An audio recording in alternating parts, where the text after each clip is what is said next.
Akhirnya aman. Seorang tingkat fondasi sempurna. Koleksi penyihir gelap. Semoga tak mengecewakan. Nggak ada yang bagus. Pil gelap tak berani diminum.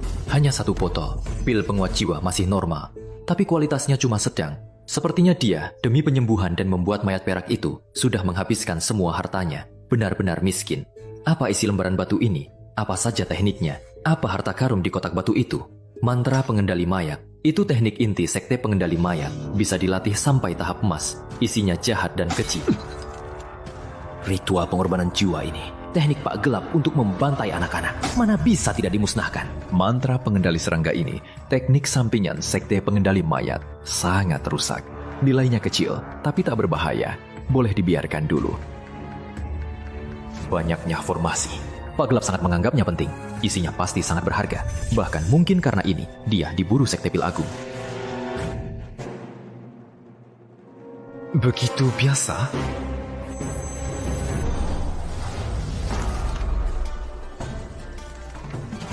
Bukan teknik. Semua resep pil.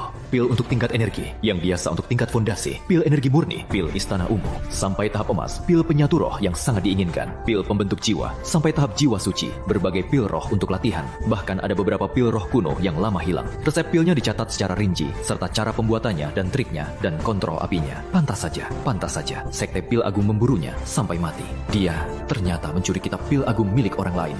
Aku sangat kekurangan resep pil tingkat tinggi dan pengetahuan pil yang teratur. Dengan kitab Agung Pil, ditambah lagi alat pusaka terbaik yang belum bisa kuaktifkan, Tungku Pil. Masa depan di bidang pil, prestasiku takkan ada batasnya. Tapi, Pak Gelap sudah mati. Tapi perintah buru sekte Pil Agung belum tentu dicabut. Aku memegang ini. Kalau sampai bocor, bisa jadi bencana besar. Soal Pak Wijaya masih jadi masalah. Tak bisa kembali ke sekte Harmoni Abadi. Tempat paling berbahaya, seringkali paling aman. Malah bisa menjadi tempat perlindunganku. Harus dipikirkan matang-matang. Yang terpenting sekarang adalah meningkatkan kekuatan. Yang kumasukkan kemarin, teknik tubuh 9 putaran, apa ada perubahan?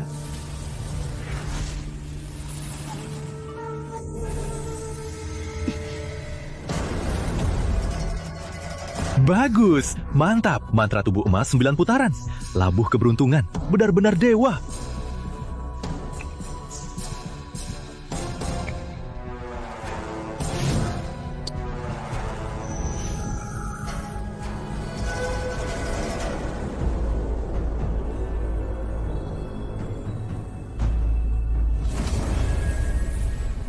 Sepuluh tahun berlatih, akhirnya berbuah. Tingkat fondasi akhir, mantra tubuh emas 9 putaran juga berhasil mencapai putaran ketiga. Kekuatan fisikku setara dengan senjata roh tingkat atas. Tapi pilnya sudah habis. Sisa batu roh tak banyak. Mata air roh suci hanya tersisa sedikit. Mantra tubuh emas 9 putaran. Untuk tembus ke putaran keempat, aku perlu mengumpulkan 2 energi jahat langit dan bumi. Satu gelap, satu terang. Gelap dan terang bertemu, naga dan harimau bersatu. Baru tubuhku bisa berevolusi lebih lanjut dan membentuk tubuh emas putaran keempat. Dan tubuh emas putaran keempat setara dengan tahap emas awal. Kalaupun hanya di tahap fondasi, aku pun punya bookingan untuk menghadapi Master Emas. Sekte Pil Agung ahli dalam pil. Sumber daya melimpah. Paling mungkin ada 2 energi jahat ini. Saatnya aku keluar ke wilayah mereka, mencari sumber daya latihan baru. Belum selesai.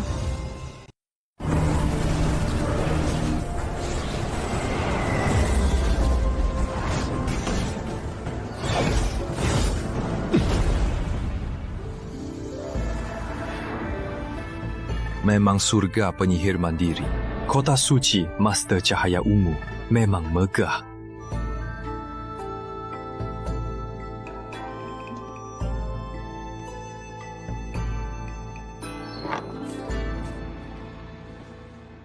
Tuan, mau sewa gua? Saya Hartono, saya manajer di sini. Ada yang bisa saya bantu? Terima kasih, Pak Hartono. Saya Jayadi, penyihir mandiri. Baru di sini, saya memang mau sewa gua yang lebih tenang untuk berlatih dan belajar membuat pil. Oh, ahli pil Jayadi. Maafkan saya, kota cahaya ungu kami paling cocok untuk ahli pil. Di kota ini, tak hanya ada rumah api bumi, banyak gua juga memiliki api bumi yang berkualitas. Harganya juga terjangkau.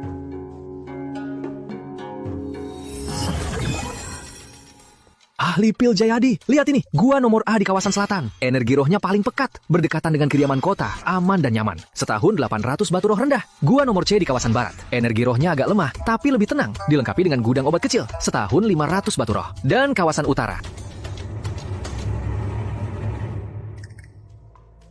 Pak Hartono, gua nomor 7 ini harganya berapa? Ahli pil Jayadi, mata tajam.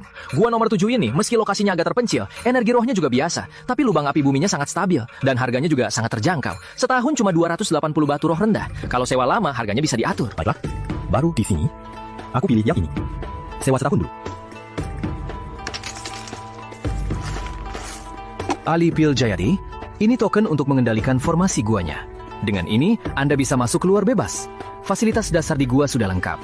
Jika rusak, harus ganti rugi. Oh ya, Anda baru di sini. Apa tahu beberapa tempat perdagangan penting di kota ini? Justru mau tanya, Pak Hartono.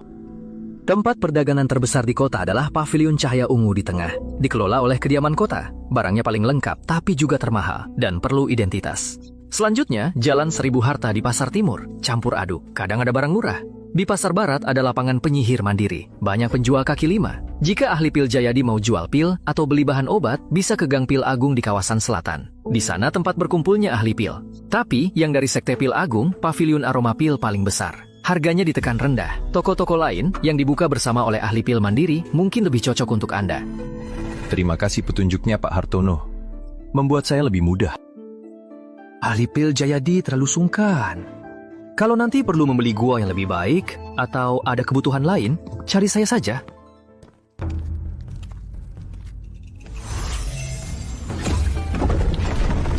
Meskipun sederhana, energi rohnya juga tipis. Tapi setidaknya ada tempat yang aman. Api buminya stabil. Pas untuk menutupi keberhasilan pilku.